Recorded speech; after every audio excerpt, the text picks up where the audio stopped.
Emily Voss's hands were shaking, and it had nothing to do with the cold. She stood in the walk-in freezer of Rose's diner, her breath forming white clouds in the frigid air, her phone pressed so hard against her ear it hurt. The line was dead. He'd hung up on her. Again. "Damn it, Kevin," she whispered, blinking back the sting in her eyes. 3 months behind on rent. Her brother's medical bills piling up like a death sentence. And her worthless ex-boyfriend had just cleaned out what was left of their joint account before blocking her number. The freezer door swung open. Table 7's getting nasty. Says he's been waiting 10 minutes. Rose's voice cut through the cold, sharp and impatient. Emily shoved her phone into her apron pocket and grabbed the tray of burger patties she'd supposedly come in here for. "Coming. And fix your face, sweetheart. Nobody tips a girl who looks like she's been crying." Hey, beautiful souls. Welcome back to the channel. Before we dive deeper into Emily's nightmare of a night, where are you watching from? Drop your city or country in the comments below. I love seeing our global family grow. And if you haven't subscribed yet, hit that subscribe button right now because trust me, you do not want to miss how this story unfolds. Now, let's get back to it.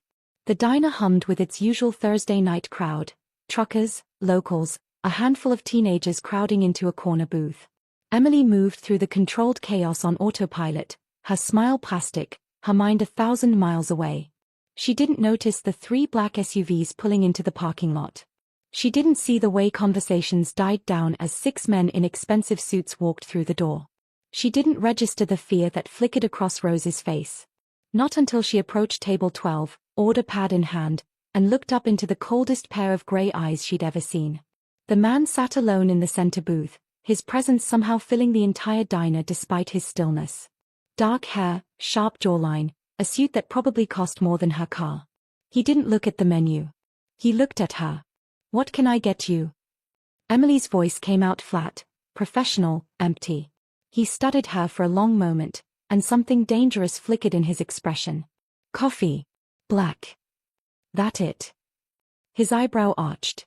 The men standing near the door, his men, she realized with a creeping sense of unease, shifted their weight. "For now." Emily scribbled on her pad and turned away without another word. No coming right up, no smile, no small talk. She was too damn tired. Too broken. Too far past the point of caring about tips or customer service or whatever this man with his entourage and his expensive suit expected. She poured his coffee 3 minutes later, set it down with a soft clink, and walked away. "Excuse me." His voice stopped her mid-step. Low, controlled, with an edge that made her spine straighten. Emily turned. "Yeah. I asked for sugar. It's on the table." She nodded toward the little caddy holding sugar packets, sweet and low, and creamer. The diner had gone quiet. Too quiet. The man's jaw tightened almost imperceptibly. "I'd like you to bring it to me." Something in his tone, the entitlement, the assumption that she'd jump at his command, ignited the last frayed thread of her patience.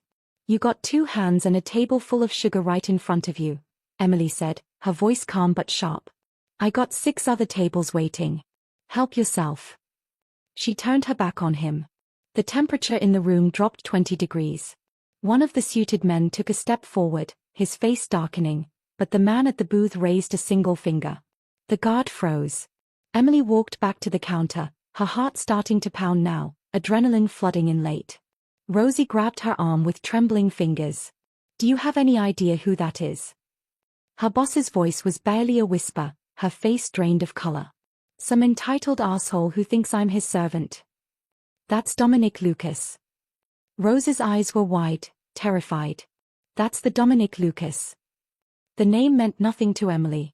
She shook her head. "He runs everything from here to the state line, Everything.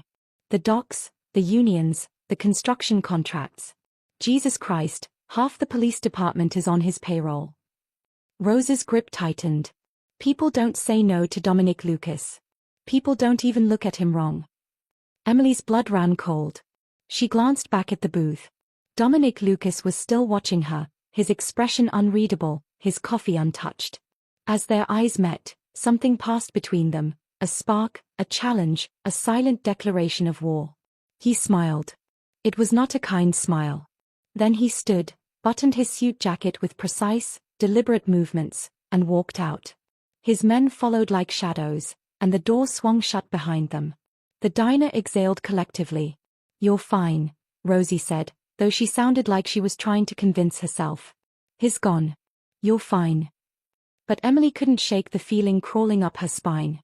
The way he'd looked at her in those final seconds, not with anger, but with something far more dangerous. Interest. Her shift ended at 11. Emily walked to her beat-up Honda Civic in the backlot, keys clutched between her fingers like makeshift claws, a habit from too many late nights in sketchy parking lots. The lot was empty. Silent except for the hum of the highway in the distance. She was 3 feet from her car when the headlights blazed to life. 2 SUVs, boxing her in from both sides. The same vehicles from earlier. Emily's heart stopped. 4 men stepped out, moving with practiced precision. And in the center, backlit by the high beams, stood Dominic Lucas. He approached slowly, hands in his pockets, completely relaxed. "In control. Emily Voss," he said, and hearing her name in his voice made her knees weak. "Do you know why I'm here?" She couldn't speak. Could barely breathe. Dominic stopped 3 feet away, close enough that she could smell his cologne, something dark and expensive. His gray eyes held her captive. "This afternoon, you did something no one has done in a very long time." His voice was soft, almost gentle. "You disrespected me. In public. In front of my men. I didn't know. I don't care what you knew." The words cut like glass. "I care what you did." One of his men moved forward, and Emily's survival instincts finally kicked in. She bolted. She made it 4 steps before strong hands caught her arms. She screamed, thrashed, fought with everything she had, but it was like fighting against steel. "Let me go. Help. Someone." "No one's coming, Emily." Dominic's face was inches from hers now, and in his eyes she saw something that terrified her more than anger. Fascination. "Please," she gasped. "I'm sorry. I didn't mean, I was having a bad day, I didn't know who you were." "Get her in the car." "No. No, please." Emily's voice broke as they dragged her backward toward the SUV. "Please, I'm sorry. I'll apologize, I'll do whatever." Dominic leaned in close, his breath warm against her ear. "You should have thought of that before you embarrassed me, sweetheart." The door slammed shut, swallowing her screams. The SUV smelled like leather and danger. Emily sat pressed against the door, her wrists zip-tied in front of her, tears streaming silently down her face. 2 of Dominic's men flanked her in the back seat, silent as statues. Dominic himself sat in the front passenger seat, making a phone call in a language she didn't recognize. Her mind raced through terrible possibilities. She'd heard stories, everyone had. People who crossed the mob didn't just disappear. They were made examples of. Danny. The thought of her little brother hit her like a punch to the chest. He was only 17, battling leukemia in a hospital bed across town, waiting for a bone marrow transplant they couldn't afford. Their parents were dead. She was all he had. If she died tonight, what would happen to him? "Please," she whispered, her voice cracking. "I have a brother. He's sick. He needs me." The man to her left, broad-shouldered, with a scar across his knuckles, didn't even glance at her. But the younger one on her right, barely in his 20s with nervous eyes, shifted uncomfortably. Dominic ended his call and turned to face her. In the dim light, his features were all sharp angles and shadows. "Tell me about him," he said quietly. Emily blinked, confused. "What?" "Your brother. Tell me." It felt like a trap, but what choice did she have? "Danny. He's 17. He has acute lymphoblastic leukemia. He needs a transplant, but we can't. I can't." Her voice broke. "I'm all he has." Dominic studied her for a long moment, his expression unreadable. Then he turned back around. "Drive." They didn't take her to a warehouse or an abandoned building. They took her to a mansion. Iron gates opened automatically as they approached, revealing a sprawling estate that looked like it belonged in a movie. The SUV pulled up to a marble entrance where a woman in her 60s stood waiting, elegant, silver-haired, with kind eyes that didn't match the scenario. "Mr. Lucas," she said warmly as Dominic stepped out. Then her gaze fell on Emily being pulled from the car, zip-tied and terrified, and her expression tightened. Dominic. Not now, Teresa. She's a child. She's 24, Dominic said coldly. And she's a guest. Prepare the East Wing bedroom. Make sure she has everything she needs. Teresa's eyes narrowed, but she nodded. As you wish. Emily was escorted through hallways that screamed old money, crystal chandeliers, oil paintings, marble floors. They stopped at a bedroom that was bigger than her entire apartment. Dominic cut the zip ties himself, his fingers brushing her wrists. Emily jerked away. You're not a prisoner, he said. Then I can leave. His smile was thin. I said you're not a prisoner. I didn't say you could leave. What do you want from me? Dominic stepped closer, and Emily forced herself not to retreat. His eyes searched her face like he was trying to solve a puzzle. You looked at me today like I was nothing, he said softly. Do you know how rare that is? How refreshing. I didn't mean. Everyone in my life wants something. Everyone lies, flatters, fears, or schemes. His voice carried something she didn't expect, weariness. But you? You were just tired. Honest. Real. He paused. When was the last time someone was real with me? Emily's heart pounded. So this is what? You kidnapped me because I was rude. I brought you here because I need to understand you. He moved toward the door. Teresa will bring you dinner. Don't try to leave. My men are everywhere, and you wouldn't make it to the front gate. And then what? You keep me here forever. Dominic paused in the doorway, his back to her. I haven't decided yet. The door closed with a soft click. Emily sank onto the bed, her body shaking with delayed shock and adrenaline crash. Through the window, she could see the grounds, beautiful and vast and utterly escape-proof. She pulled out her phone with trembling hands. 5 missed calls from Danny. 3 texts. Where are you? Nurse said you didn't come by tonight. You okay? Fresh tears spilled down her cheeks as she typed, I'm fine. Something came up at work. I'll explain tomorrow. Love you. She hit send and prayed it wasn't a lie. Downstairs, Dominic stood in his study, staring at the security feed showing Emily's room. Teresa entered without knocking, the only person who dared. She's terrified, Dominic. Whatever point you're trying to make. I'm not making a point. Then what is this? He didn't answer. Couldn't answer. Because he didn't fully understand it himself. For 15 years, he'd built an empire on fear and control. He'd lost his father to betrayal, his brother to violence, his humanity to necessity. He'd become exactly what the world expected, a monster in an expensive suit. And then a tired waitress with sad eyes had looked right through him like he was just another difficult customer. It had been the most honest interaction he'd had in years. Find out everything about her, Dominic said quietly. The brother, the medical bills, the ex-boyfriend. Everything. Teresa's expression softened with understanding and concern. Dominic, don't do this to yourself. Do what? Feel something. He turned away from the screen, his jaw tight. Just get me the information. When Teresa left, Dominic poured himself a scotch and returned to watching Emily cry in the bedroom upstairs. And for the first time in a very long time, he felt something crack in the ice around his heart. Emily didn't sleep. She spent the night pacing the luxurious prison, testing the windows, locked, the door, unlocked but guarded, and her phone, full signal, but who could she call? The police Dominic owned. At dawn, Teresa brought breakfast on a silver tray, fresh fruit, pastries, coffee that smelled like heaven. I need to see my brother, Emily said before the woman could leave. Please. He's in County General. He'll be scared if I don't show up. Teresa's expression softened. I'll ask Mr. Lucas.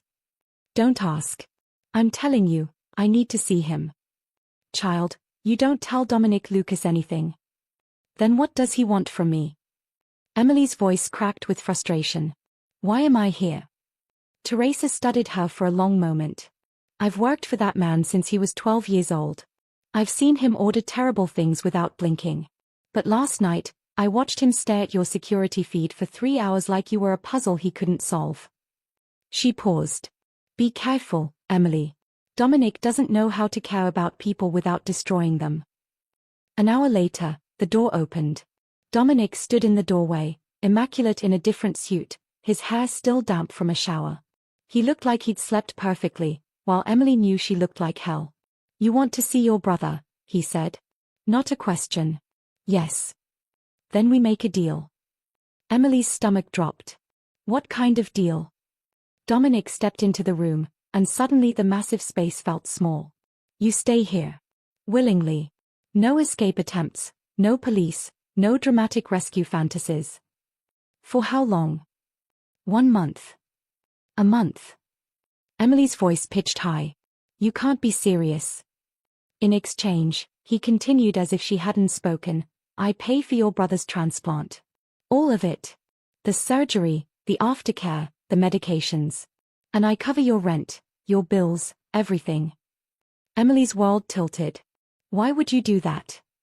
Dominic moved closer, his eyes locked on hers. "Because I want to understand you. The woman who looked at me like I was nobody. I want to know what made you so brave or so foolish." He paused. "And because I can." "That's insane." "That's the offer. 1 month of your time for your brother's life." His voice dropped lower. "Tick-tock, Emily. How long does Danny have without treatment?" It was a devil's bargain. A gilded cage in exchange for her brother's survival. "What would I have to do?" she whispered.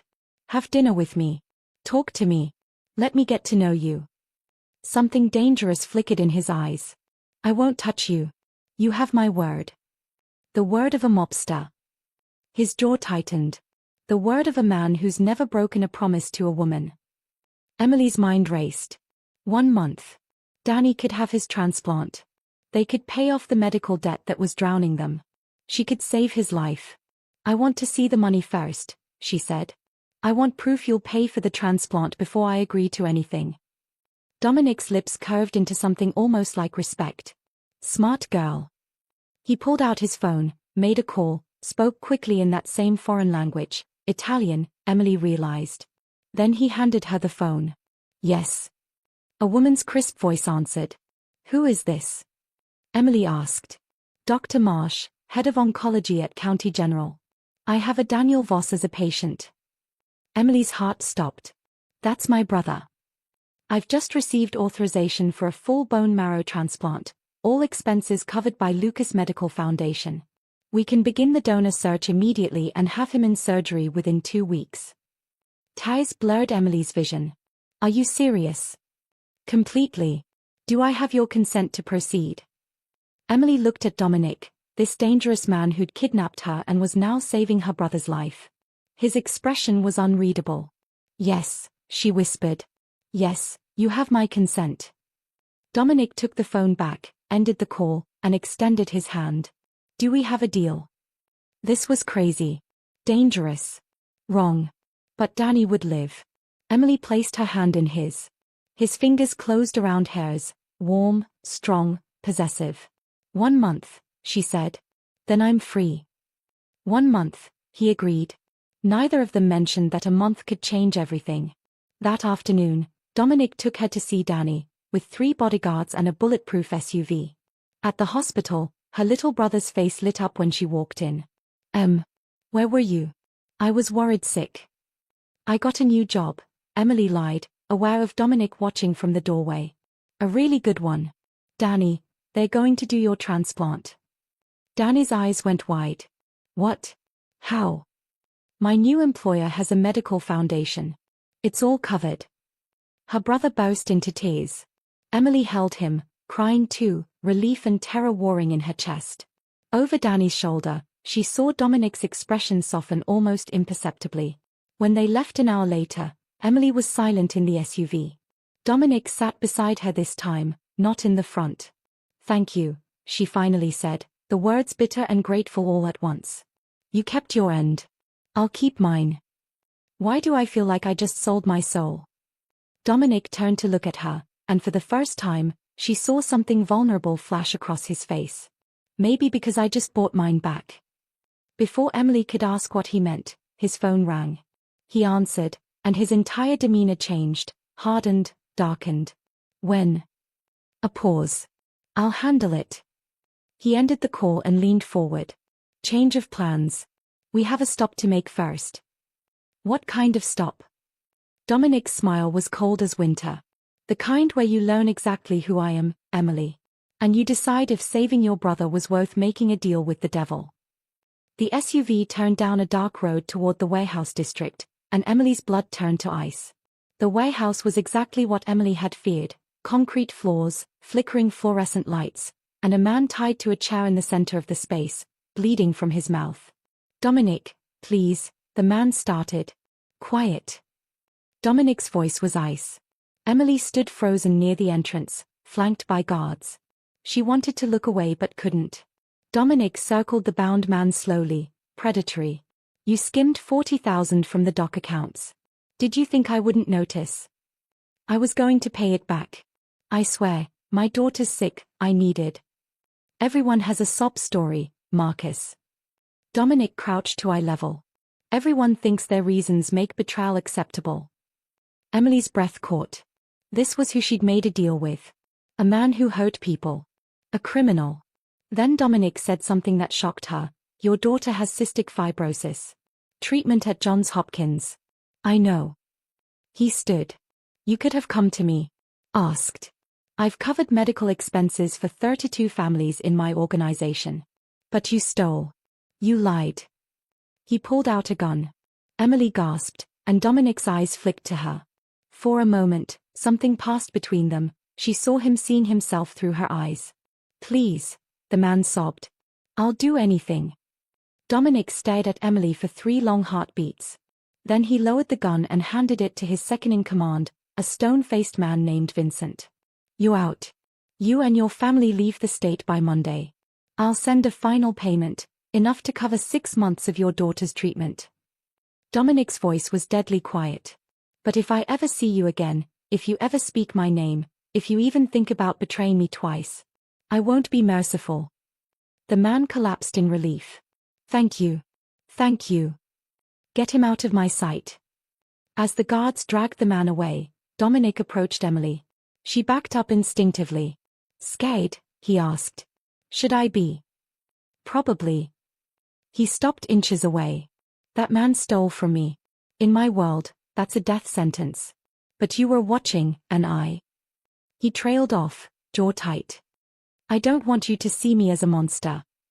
Then stop acting like one. His eyes flashed. You think it's that simple? I run an empire built on fear and respect. Show weakness once, and I'm dead within a week. So that's your excuse? Fear. Dominic grabbed her arm, not hard, but firm, and pulled her closer. You know nothing about my world. The sacrifices I've made. The people I've buried. Don't judge what you don't understand. Emily jerked free. I understand that you just threatened to kill a man whose daughter is dying. I understand that you kidnapped me. I understand that everything you touch turns dark. Something cracked in his expression, hurt, maybe, or anger. Then why did you take my deal? Because I didn't have a choice. There's always a choice, Emily. His voice dropped. You chose your brother over your freedom. I respect that. I would have done the same for mine, once. The past tense hung heavy between them. What happened to him? Emily asked quietly. Dominic turned away. We're done here. Let's go. The ride back was silent, tension thick enough to choke on. But when they pulled up to the mansion, Dominic's phone buzzed with a text. His face darkened. What is it? Emily asked. Your ex-boyfriend just tried to access your apartment. Her blood ran cold. Kevin? How do you know that? I know everything about you now, Emily. Including the fact that Kevin Chen has a gambling problem, owes money to some very dangerous people, and thinks you might have valuables worth stealing. I don't have anything. He doesn't know that. Dominic's eyes met hers. Those people he owes? They are not as patient as I am. Fear spiked through her. Danny. If they find out about Danny. They won't. Dominic's voice was firm. I'm putting security on your brother. 24/7. And as for Kevin. His smile was sharp as a blade. Let me handle him. Don't kill him. I don't waste bullets on cowards. He stepped out of the SUV, then paused. But I will make sure he never bothers you again. That night, Emily sat in the mansion's library, because apparently Dominic owned thousands of books, trying to process everything. Teresa found her there. You handled today better than most. I almost threw up. But you didn't run. Didn't scream. Didn't faint.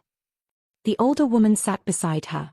He went easy on that man because of you, you know. The old Dominic would have put a bullet in him without hesitation. That's supposed to make me feel better? It's supposed to help you understand. Teresa's voice softened. Dominic's father was murdered when he was 17. His brother took over, and Dominic became his enforcer. For 10 years, he did terrible things in the name of family. Then his brother was killed too, and suddenly Dominic was in charge of an empire he never wanted. Emily's chest tightened. So he's a victim? No. He's a man who's been shaped by violence and loss. But he's also the same man who funds 3 children's hospitals, who pays for transplants, who gave you a choice when he could have just taken what he wanted. Teresa stood. He's not a good man, Emily. But he's not just a monster either. Later, Emily couldn't sleep. She wandered the mansion halls and found Dominic in his study, drink in hand, staring at a photograph. You should be in bed, he said without turning. So should you. He glanced back, and in the lamplight, he looked younger. Tired. I don't sleep much anymore. Emily stepped closer and saw the photo. 2 teenage boys, arms around each other, grinning. Your brother. Antonio. He was everything I'm not. Charismatic, fearless, born for this life. Dominic's voice roughened. He was killed because of a decision I made. A shipment I approved. An alliance I trusted. That's not your fault. Isn't it? He set down the photo. Everyone I care about dies or leaves, Emily. It's the cost of who I am. She should have walked away. Should have gone back to her room. Instead, she heard herself say, then stop caring. Should be easy for someone so cold. Dominic stood abruptly, closing the distance between them. You think I'm cold? I think you pretend to be. His hand came up, fingers ghosting along her jaw. Emily's breath caught. This was dangerous. Wrong. But she didn't move. You terrify me, Dominic whispered. Because when I look at you, I feel something I thought died with my brother. Hope. And hope in my world is lethal.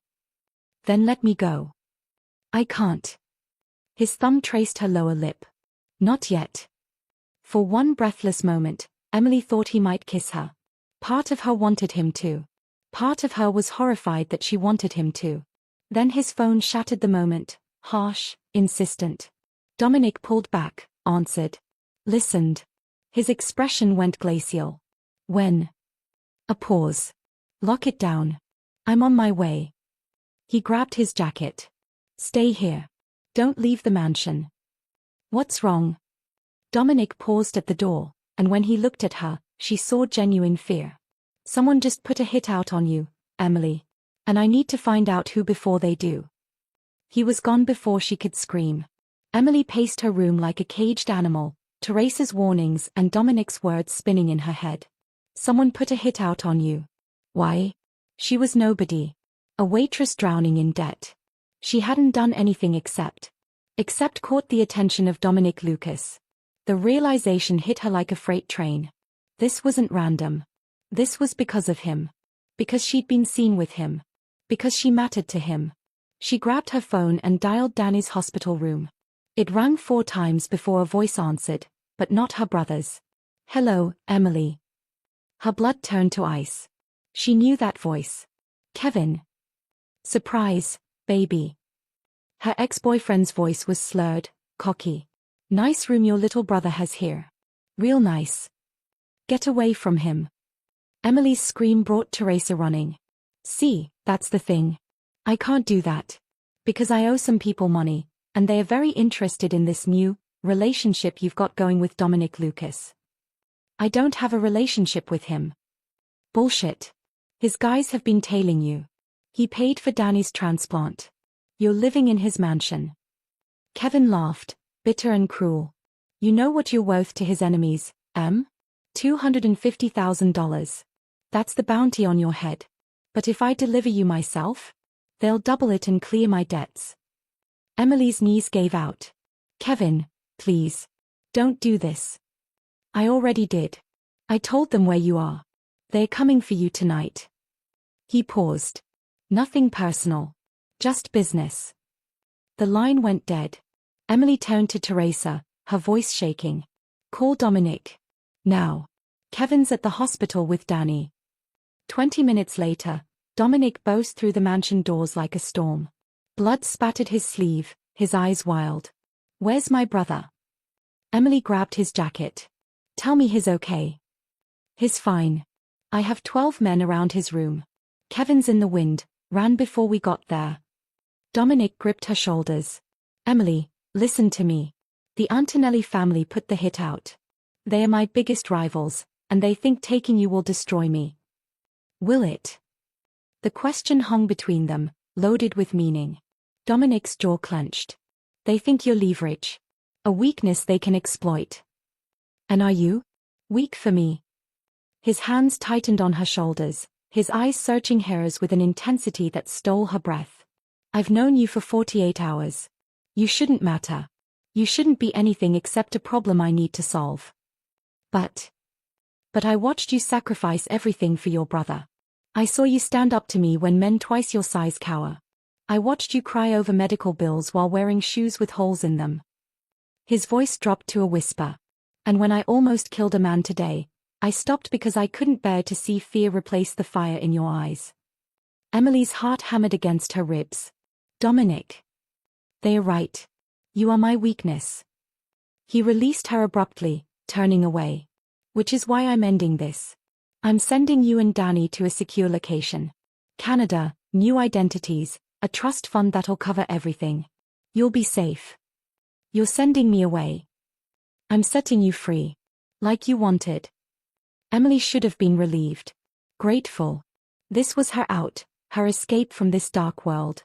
Instead, she felt like he'd punched through her chest and ripped out her heart. What if I don't want to go? Dominic spun around, shock breaking through his controlled expression. What? You heard me. Emily stepped closer, her voice stronger now. What if I want to stay? You don't know what you're saying. I know exactly what I'm saying. The words poured out of her, raw and honest. I know you're dangerous. I know you've done terrible things. I know being near you could get me killed. She moved closer still. But I also know that for the first time in 3 years, someone actually sees me. Not the struggling waitress or the exhausted sister or the stupid girl who trusted the wrong guy. You see me, Dominic. And God help me, I see you too. Emily. You want to know why I ignored you at the diner? It wasn't because I didn't know who you were. It was because I was so tired of pretending. Pretending I was fine, pretending I could handle everything, pretending I wasn't drowning. Tears streamed down her face now. And then you showed up, expecting me to bow and scrape like everyone else, and I just couldn't. I had nothing left to give. Dominic closed the distance between them in 2 strides, his hands cupping her face. You have no idea what you do to me. Then show me. He kissed her. It wasn't gentle. It was desperate and hungry and years of loneliness crashing together. Emily gasped against his mouth, and Dominic took advantage, deepening the kiss until her knees went weak and her hands fisted in his jacket. When they finally broke apart, both breathing hard, Dominic pressed his forehead to hers. I can't let them hurt you, he whispered. Then don't send me away. Let me stay. Let me fight.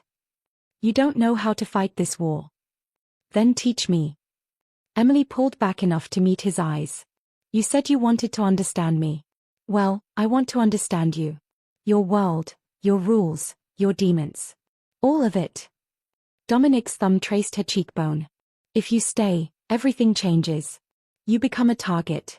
My enemies will use you to get to me. They already are. It gets worse. Uglier. More dangerous. I've been in danger my whole life, Dominic.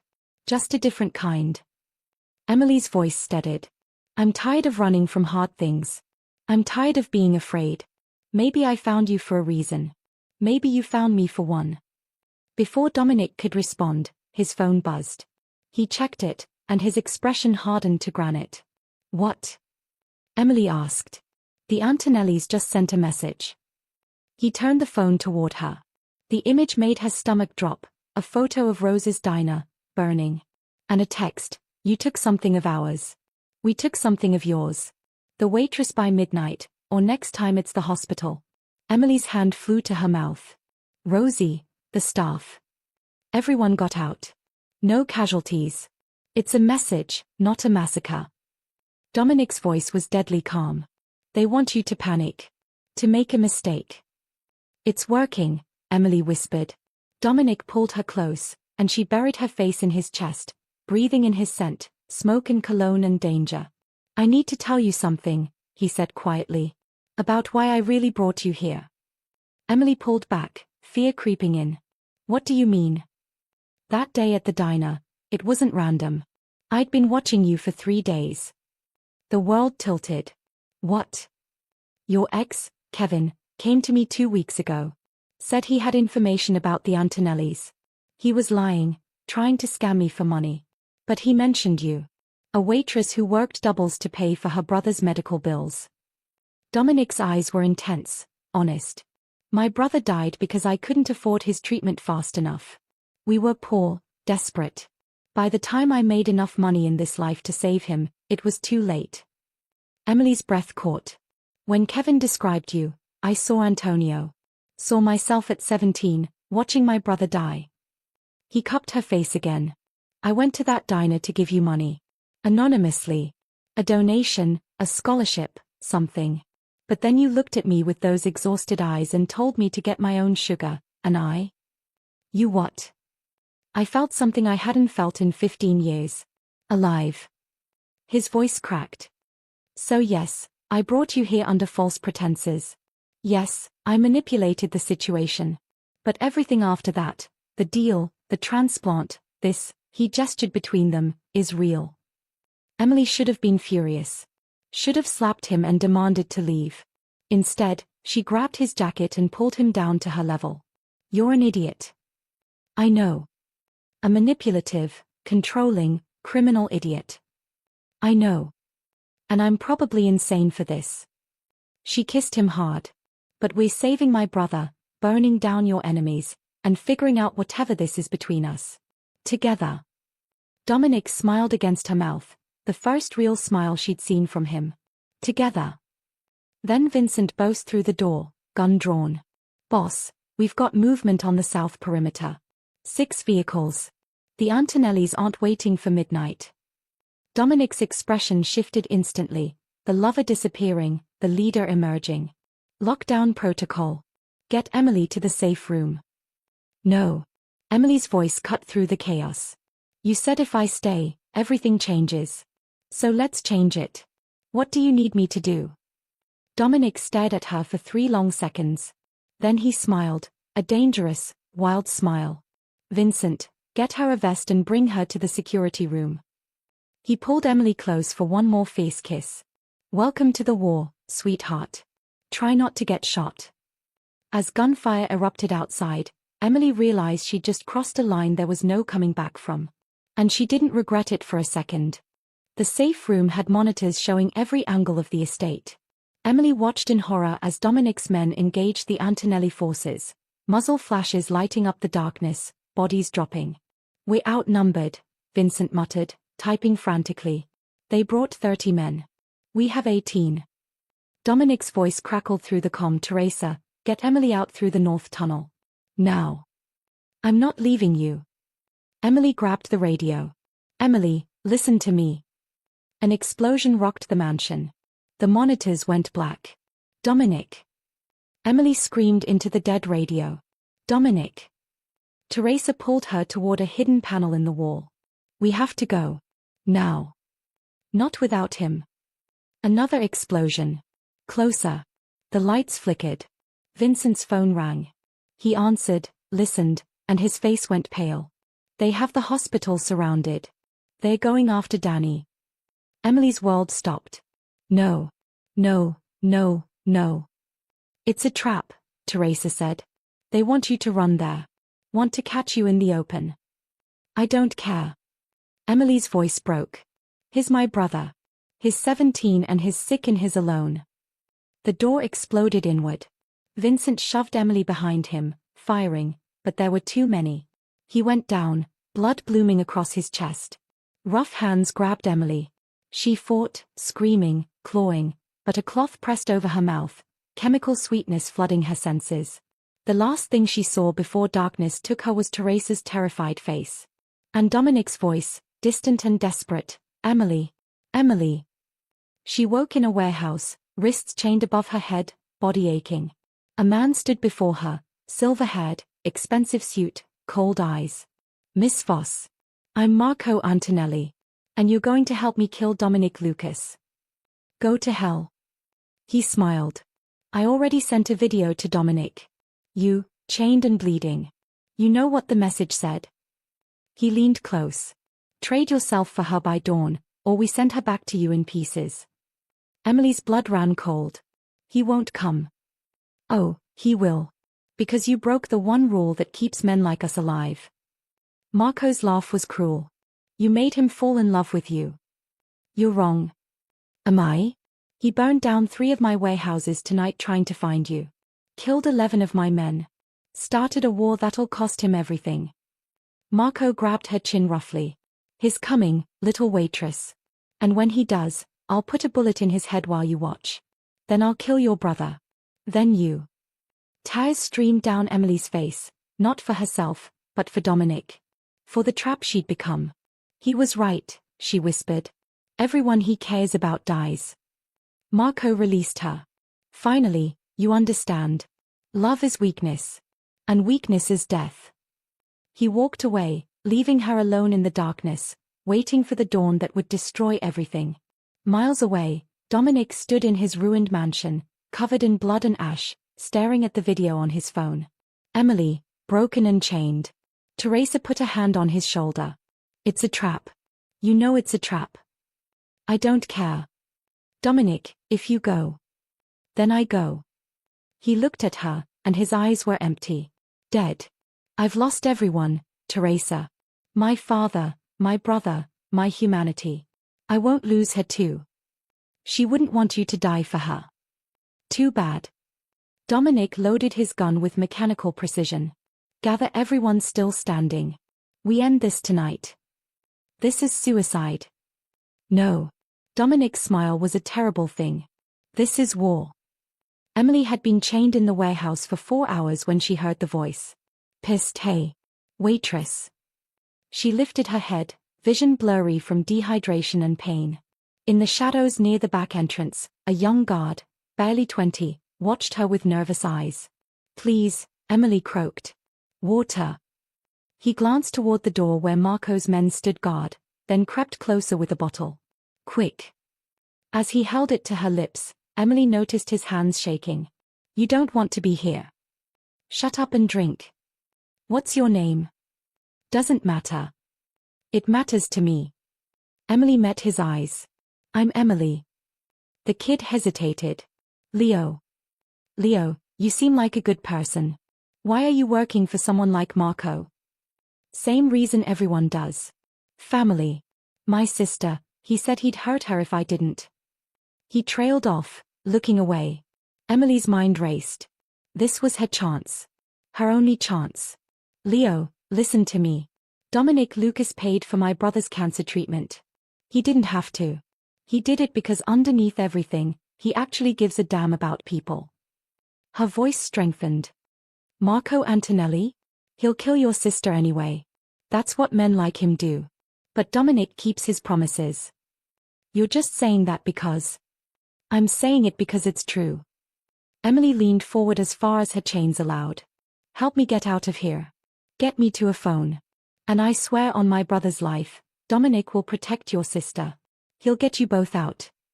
Leo's face twisted with indecision. "If I do this, they'll kill me.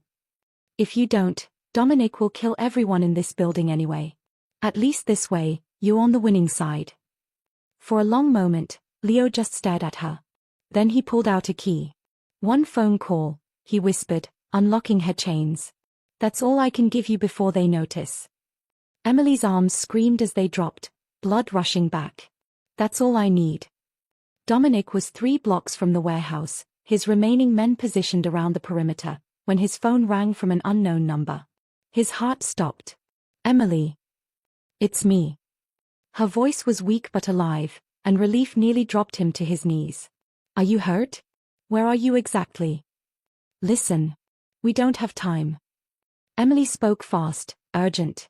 Marco has 30 men inside, but half are new recruits who don't want to be here. The building has a gas main running through the basement, old factory, never updated. And Dominic, he knows you're coming. He has snipers on the roof, explosives on the ground-level entrances. How do you know all this? Because I've been watching and listening for 4 hours instead of panicking. Pride flickered in her voice despite the circumstances. You taught me that. At dinner last night. You said fear makes you stupid. Information makes you dangerous. Dominic felt something crack open in his chest.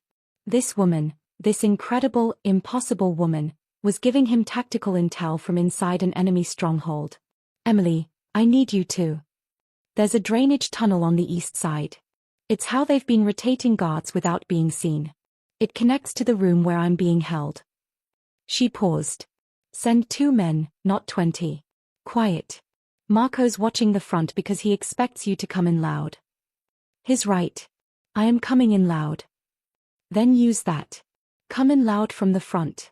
Draw everyone there. While they are focused on you, get me out the back. Her voice dropped. But Dominic. Marco said he's going to kill Danny regardless. He has men at the hospital waiting for his signal. Dominic's blood ran cold. I have 12 men there. He has 20. And a detective on his payroll who can walk right past security.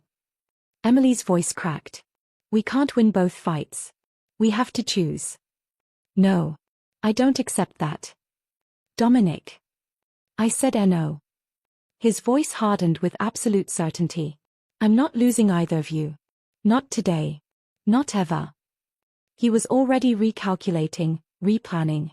Teresa, are you listening? Every word. Teresa's voice came through the comm. Take half our men to County General. I don't care if you have to evacuate the entire floor, protect that boy. On it. Dominic turned his attention back to Emily. Sweetheart, I need you to trust me. Can you do that? I'm making a deal with the devil from inside a warehouse full of people who want to kill me. Of course I trust you. Despite everything, Dominic smiled. When this is over, I'm never letting you out of my sight again. When this is over, you're taking me on a real date. Somewhere nice. Somewhere no one's shooting at us. Deal. His voice softened. Emily, if something goes wrong. It won't. But if it does, I need you to know. Don't. Emily cut him off. Don't you dare say goodbye. You say see you soon. That's it. Dominic's throat tightened. See you soon. See you soon. The line went dead. Inside the warehouse, Emily handed the phone back to Leo. Thank you. Did I just commit suicide? No. You just saved your sister. Emily gripped his arm. When the shooting starts, you run. Get to County General, find a woman named Teresa, tell her Dominic sent you. She'll protect your sister. Okay. Leo nodded, terrified but determined. Emily started to move toward her chains when footsteps echoed. Leo shoved her back into position, locking her wrists just as Marco walked in with 2 guards. Comfortable? Marco asked, circling her like a shark. I've had worse first dates. His hand cracked across her face. Emily tasted blood but smiled through it. You think you're brave? You're just stupid. Marco grabbed her hair, yanking her head back. Dominic's not coming to save you. He's a businessman. He'll cut his losses. You don't know him at all. I know men like him. I am men like him. Marco released her roughly. Power, control, empire, that's what matters. Not some waitress he's known for 2 days. Emily met his eyes, and despite the chains and the blood and the fear, she smiled. Then you've already lost. Because Dominic isn't like you. He's better. And that's why your empire's about to burn. Marco's expression darkened. What did you? An explosion rocked the front of the building. Then another. Gunfire erupted. Loud, close, overwhelming. Marco's radio crackled. "Boss, it's Lucas. He's here with everything he's got. We need backup at the main." The transmission cut off in a scream. Marco grabbed Emily's face. "You called him. You." Leo's pistol pressed against Marco's temple. "Let her go. You little." "I said let her go." Marco's guards drew weapons, and suddenly everyone was pointing guns at everyone else. Emily made her choice. She swung her body up, wrapping her legs around Marco's neck, and twisted hard. He stumbled, and Leo fired, missing Marco but hitting one of the guards. Chaos exploded. Leo unlocked Emily's chains as bullets tore through the room. She dropped, grabbed the fallen guard's weapon, and fired on pure instinct. No training, no skill, just desperation. One of Marco's men went down. "Go!" Leo screamed, shoving her toward the drainage tunnel. "I'll hold them." "Leo! Go! Save your brother." Emily ran.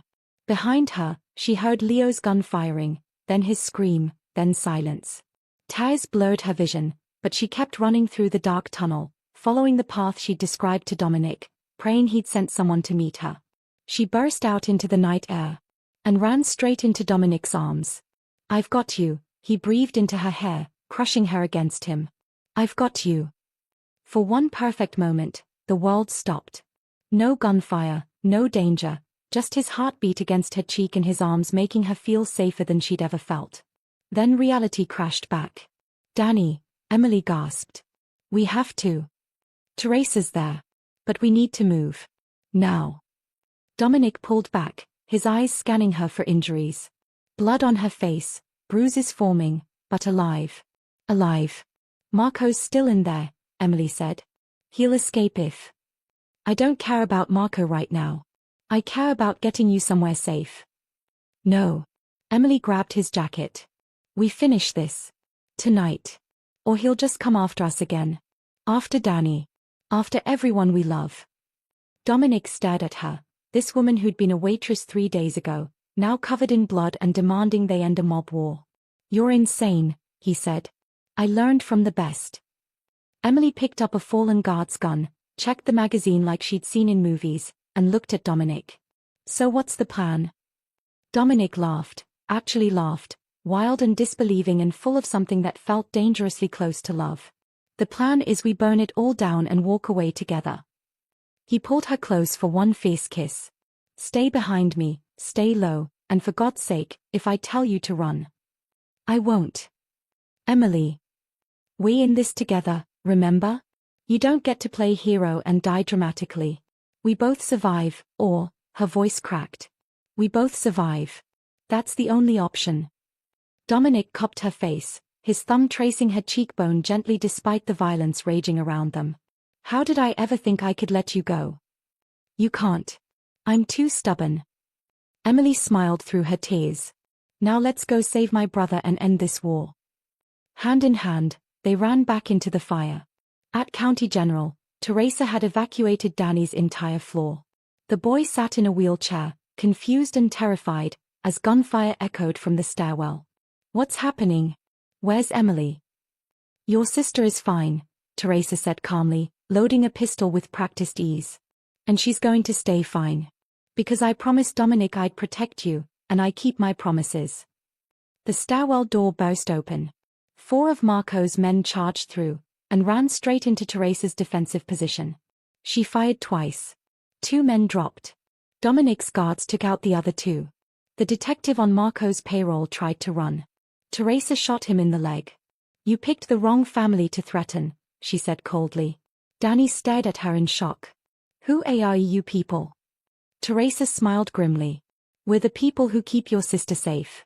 Now stay down, child. This isn't over yet." Back at the warehouse, Dominic and Emily fought their way through Marco's forces. Dominic moved like death itself, precise, lethal, unstoppable. Emily stayed close, firing when she had to, ducking when he told her, trusting him completely. They found Marco in his office, trying to escape through a window. "Going somewhere?" Dominic's voice stopped him cold. Marco turned, gun rising. Emily fired first. The shot went wide, but it made Marco flinch long enough for Dominic to close the distance and disarm him. You should have taken the deal I offered 6 months ago, Dominic said, his gun pressed under Marco's chin. Territory sharing, profit splitting, peace. Peace. Marco spat blood. With you? The man who thinks he's better than the rest of us? Who pretends to have a conscience? I don't pretend. Dominic's eyes were cold as winter. I know exactly what I am. The difference between us is I'm trying to be better. You never will. So kill me. Prove you're just another monster. Dominic's finger tightened on the trigger. Dominic. Emily's voice cut through the hatred. Don't. Not like this. He tried to kill you. To kill Danny. I know. She stepped closer. But if you kill him now, you become what he says you are. And I know that's not who you are anymore. Dominic's hand shook, with rage, with the weight of every death he'd caused, with the realization that Emily was offering him something he'd thought impossible. Redemption. Call the FBI, he said finally, lowering his gun. Marco Antonelli, you're done. But you'll rot in a federal prison, not a grave. Marco lunged. Emily's gun fired. Marco dropped, clutching his shoulder, screaming. That's for Leo, Emily said quietly. The kid you manipulated and got killed. Dominic stared at her, and in that moment, he knew with absolute certainty, she was his future. His redemption. His everything. Remind me never to make you angry, he said. Too late. I'm furious. But Emily was smiling through her tears. Now can we please go see my brother? Dominic pulled her into his arms. Yeah, sweetheart. Let's go home. County General Hospital, 3 hours later. Danny's room was surrounded by Dominic's men, but inside, it was just Emily, her brother, and the weight of everything that had happened. You're telling me you're dating a mob boss, Danny said slowly, his pale face incredulous. I'm telling you I made a deal with someone who saved your life, Emily corrected. The rest is complicated. Complicated. Danny's laugh was weak but genuine. You got kidnapped. There was a shootout. Teresa has a gun. Teresa has excellent taste in guns, the older woman called from the doorway. Before Emily could respond, Dominic entered with 2 FBI agents and a man in an expensive suit. Emily, Danny, this is Special Agent Morrison and my attorney, Richard. Dominic's voice was all business. We need to talk about what happens next. Agent Morrison stepped forward. Miss Voss, we've taken Marco Antonelli into federal custody. His entire organization is being dismantled as we speak. But we need your testimony about the kidnapping, the threats. She'll testify, Dominic interrupted. Under witness protection protocols. New identity, full security. Actually, Morrison said carefully, we'd like to offer Miss Voss something else. Mr. Lucas has agreed to cooperate with federal authorities on several ongoing investigations. In exchange, he'll be granted immunity for specific non-violent offenses and allowed to transition his business interests into legitimate enterprises. Emily's head snapped toward Dominic. What? Dominic met her eyes. I told you I wanted to be better. This is how I do it.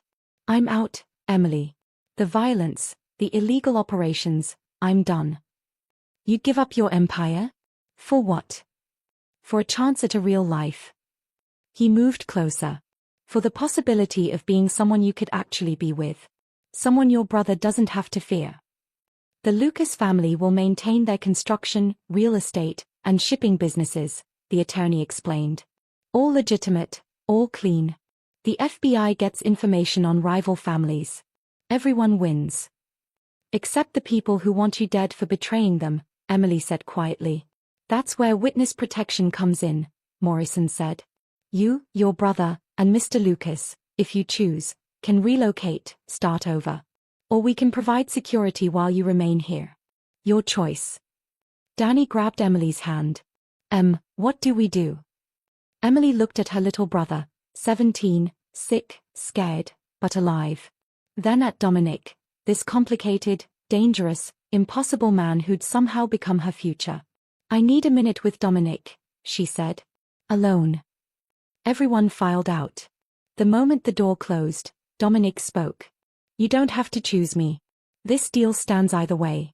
Danny gets his transplant, your debts are cleared, you get protection. Emily kissed him. It was softer than their previous kisses, less desperate, more certain. When she pulled back, Dominic's eyes were wide. 3 days ago, I was drowning, Emily said. No money, no hope, watching my brother die slowly. You were supposed to be another problem. Another complication in a life full of them. Emily. But you saved him. You saw me. And then you let me see you, the real you, under all the darkness. Her hands framed his face. I'm not naive. I know what you've done. I know the man you were. But I also know the man you're choosing to become. And I want to be part of that. It won't be easy. People will come after me for turning informant. The FBI will watch us constantly. I'll have enemies for the rest of my life. You'll also have me. Emily smiled. And I'm pretty good in a crisis, in case you haven't noticed. Dominic laughed, pulling her close. You shot a mob boss. I shot him non-lethally. I have excellent restraint. You're insane. So are you. Emily kissed him again. We'll be insane together. 2 weeks later, Danny was prepped for surgery.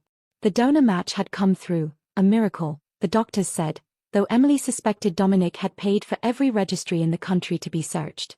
I'm scared, Danny admitted as they wheeled him toward the OR. Emily walked alongside the gurney, holding his hand. I know. But you're going to be fine. And when you wake up, I'll be right here. With your mob boss boyfriend. Ex-mob boss, Dominic corrected, appearing on Danny's other side. Currently legitimate businessman under federal supervision. Still sounds sketchy. It absolutely is, Dominic agreed. But I'm working on it. Danny smiled weakly. You better take care of my sister. That's the plan.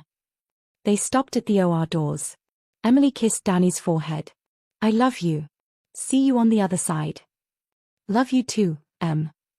As they wheeled him away, Emily's composure cracked. Dominic caught her, holding her while she cried against his chest. He's going to make it, he whispered. He's a fighter. Like his sister. 14 hours later, Dr. Marsh emerged from surgery, exhausted but smiling. The transplant was successful. Danny's in recovery. It'll be a long road, but he's going to make it. Emily collapsed in relief. Dominic caught her, and they held each other in the hospital corridor, two broken people who'd somehow found wholeness in the wreckage. Thank you, Emily whispered. For everything. For saving him. Don't thank me yet. Dominic pulled back, reaching into his pocket. There's one more thing. He held out a key. What's this? An apartment. Downtown. 3 bedrooms, one for you, one for Danny, one for a home office. Dominic's voice was careful. It's in your name. Fully paid. You can move in whenever you want. Or not at all. No strings. Emily stared at the key, then at him. Dominic Lucas, are you asking me to move in with you? I'm giving you options. Independence. A choice. His eyes were vulnerable. But yes. If you want. Eventually. When you're ready. Or never. Whatever you. Emily kissed him, cutting off his rambling. Yes, she said against his lips. Yes. Yes to the apartment. Yes to giving this a real chance. Yes to you. She smiled. But we're doing this right. Dates.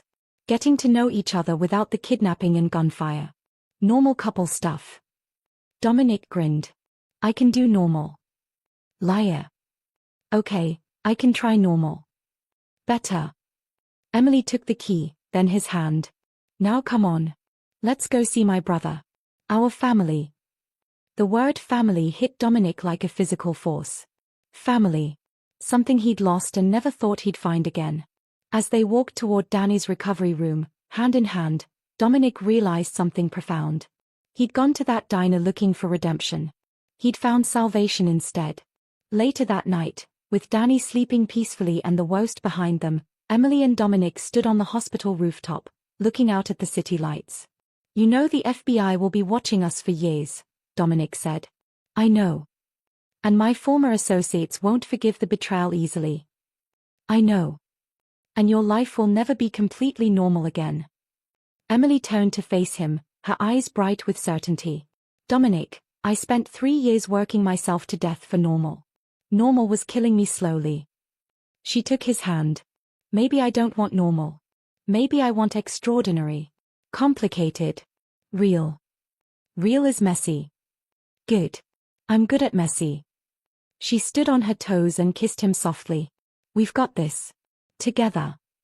Dominic pulled her close, breathing in the scent of her hair, feeling her heartbeat against his chest, and allowed himself something he hadn't permitted in 15 years. Hope. Together, he agreed. And under the stars, surrounded by the city that had tried to break them both, they made a silent promise. Whatever came next, danger, redemption, love, or chaos, they'd face it side by side. The waitress and the mob boss. The most unlikely love story ever written. And somehow, against all odds, it was just the beginning. 6 months later, Emily stood in the doorway of Danny's bedroom, their new apartment, the one Dominic had given her, watching her brother pack for college. College. 6 months ago, he'd been dying. Now he was heading to State University with a full scholarship, healthy, alive, complaining about how much stuff he needed for his dorm. You're staring again, Danny said without looking up. I'm allowed. You're a miracle. I'm a pain in your ass. But he smiled. I'm going to be fine. The doctors cleared me. I'm in remission. Stop worrying. Never. Danny walked over and hugged her. Thank you. For everything. For never giving up. Emily held him tight, tears threatening. That's what family does. When he pulled back, he glanced toward the living room where Dominic sat working on his laptop. He's good for you, you know. Even if he is weird about checking the lock 17 times. That's called trauma. We're working on it. Is he still seeing that therapist? Twice a week. Same as me. Emily smiled. We're both works in progress. Well, progress looks good on you. Danny zipped his suitcase. You look happy, really happy. I haven't seen that since before Mom and Dad died. I am happy. Terrified and confused half the time, but happy. That evening, after Danny left for a goodbye dinner with friends, Emily found Dominic on the balcony, staring at the city. Penny for your thoughts, she asked, wrapping her arms around him from behind. Just thinking about how different everything is. He turned, pulling her close. 6 months ago, I was a criminal running an empire built on fear. Now I'm a legitimate businessman who goes to therapy and has family dinners. Regretting it? Not for a second. He kissed her forehead. The FBI closed the Antonelli case today. Marco got 40 years. No parole. Good. And my construction company just won a contract to build a new children's hospital. Dominic's voice held wonder. A hospital, Emily. Something that helps people instead of hurting them. I'm proud of you. I'm trying. Every day, I'm trying to be someone worthy of you. Emily cupped his face. You already are. You're not perfect, and you've got a past. But you're choosing every day to be better. That's what matters. Dominic pulled a small box from his pocket. Emily's breath caught. It's not what you think, he said quickly.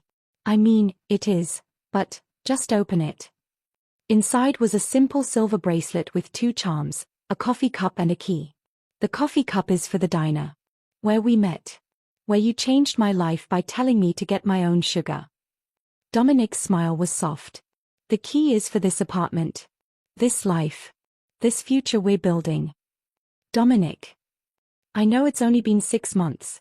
I know we're still figuring things out. I know I'm not ready to propose yet, and neither are you.